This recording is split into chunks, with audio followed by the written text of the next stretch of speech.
It's 7:42 p.m. Your phone is face up on a table. You're not working, but you're watching it because you learned, not from a policy, not from a warning, but from watching what happened to people who didn't, that the person who responds first is the person who gets remembered, and the person who doesn't respond gets quietly noted. Here's the central fact of this video, stated early so nothing that follows requires you to conclude it yourself. Work-life balance is presented as an individual discipline, while advancement is tied to behaviors that make it impossible. The system promotes balance publicly and rewards the opposite operationally. Both happen sincerely inside the same organization simultaneously. The messaging recruits you, the incentives govern you once you're inside, and the gap between them is where your evenings go. Some workplaces genuinely do structure for sustainable work, and I'm going to tell you why many do not, and more specifically, why the explanation you've been given for that gap is the wrong one. This is not an argument that work is bad, or ambition is destructive, or companies are malicious. It is a more precise argument. The system doesn't require bad people to produce this outcome. It only requires that rewards flow consistently in one direction. When competent, reliable people hit a wall, exhausted despite doing everything correctly, the internal audit begins. They review the evidence, every deadline met, every urgent message answered, never the bottleneck, and still running on empty. So the problem must be personal. The mornings, the inability to switch off, a prioritization failure. This conclusion is psychologically predictable. When you can only control yourself, you diagnose yourself first. An entire industry waits to confirm that diagnosis. Calendar systems, resilience frameworks, focus tools, morning routines optimized by people whose job is optimizing morning routines. These products are not fraudulent. They help you carry more weight more efficiently. What they do not do is reduce the weight. And when organizations frame burnout as a regulation problem, it becomes yours to solve. The tools treat the person. The load remains. What workplaces officially reward? Results, quality, collaboration. What they operationally reward, revealed through who advances and who stalls, availability, response speed, willingness to absorb unassigned work, and performance during crises when leadership is watching. Think about what this looks like at ground level. The quick question that consumes 40 minutes, the calendar that fills before you've done any actual work, the meeting that ends and spawns another meeting for the people who needed to make a decision in the first, the person who fixed the mistake that wasn't theirs, who now gets called every time a similar mistake appears. Nobody assigned them that role. The role accumulated through demonstrated reliability. The unwritten rule every employee eventually learns. Reliability becomes permanent responsibility. Competence increases workload faster than it increases compensation or authority. No individual decides this should happen.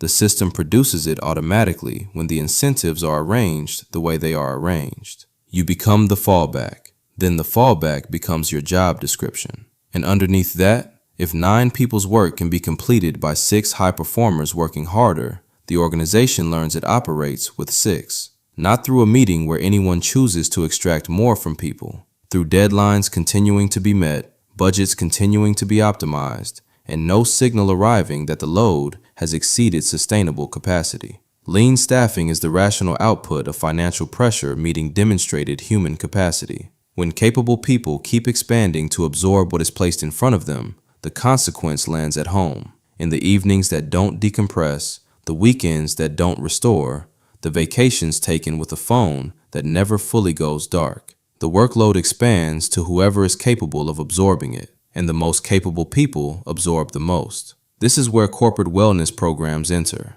and they deserve precision rather than dismissal. Mental health resources help people. Access to counseling matters. The problem is not their existence. The problem is what they substitute for. When an organization responds to elevated employee stress with emotional regulation resources rather than capacity redesign, it addresses the symptom while the condition continues. When organizations add identity language on top of these traits, family culture, ownership mindset, team player, they transform overextension from a workload problem into a loyalty signal.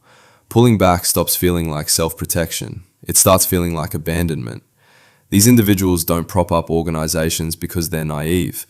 They do it because they're the people the organization has learned it can rely on, and because they've internalized that reliability as identity. Companies continue promoting balance because they need to. They compete for talent in markets where candidates ask about culture. They need to reduce turnover, maintain morale, sustain output. Balance becomes an aspirational brand promise, made in good faith by people who believe it, that the operational system cannot honor because the structural conditions required to keep it were never built. This is the proof you came for. The contradiction between the messaging and the incentives is not a bug waiting to be fixed. It is a stable feature that serves the organization's interests simultaneously, and the cost of the gap falls entirely on the people the messaging attracted. The system works, just not for you. Real balance is a structural property, not a personality trait.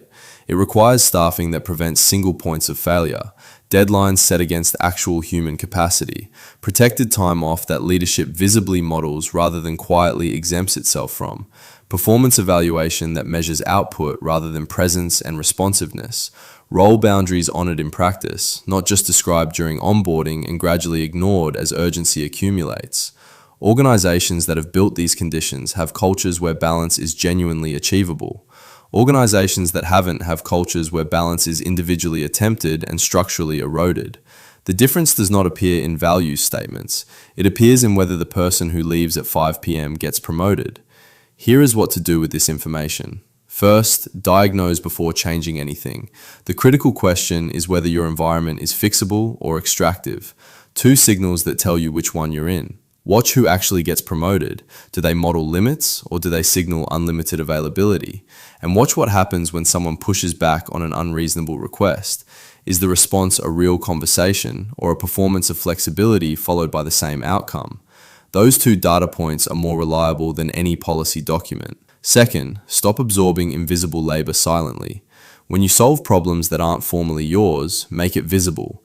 Document what you are carrying. Make trade-offs explicit to the people responsible for your workload, because if they cannot see the load, they will assume there is room for more. Invisible competence is treated as available capacity. Third, clarify before accepting. When everything is urgent, ask which thing takes precedence when they conflict. This forces the organization to make the decision it has been delegating to your anxiety. It is not resistance, it is accountability placed where it belongs. Fourth, build leverage outside your current employer. Skills that transfer, external reputation, a professional network that doesn't depend on your title.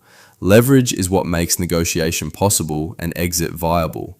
Without it, your options are the terms being offered and silence. Fifth, if the environment is extractive and the people with power to change it benefit from it, begin exit planning, quietly, in parallel, without drama. Because in certain systems, trying harder at balance makes the problem worse. The load expands to match whatever capacity you make available. Optimizing yourself for a system that will not reciprocate is not growth. It is accommodation with a better morning routine. Every choice you made inside these systems was rational. When you answered the message at 7:42 p.m., you understood what answering and not answering would cost. When you stayed on the call, you were correctly modeling how availability translates to reputation. When you absorbed the extra project, you were responding to incentives that were real. You were not bad at balance. You were operating in an environment that made balance expensive, and you paid attention to the price. Here is why it felt like failure. The system needed you to believe the problem was yours. If you understood that the exhaustion was structural, you might stop absorbing it. So the feedback was calibrated through productivity culture, wellness messaging, and performance reviews to point the explanation inward.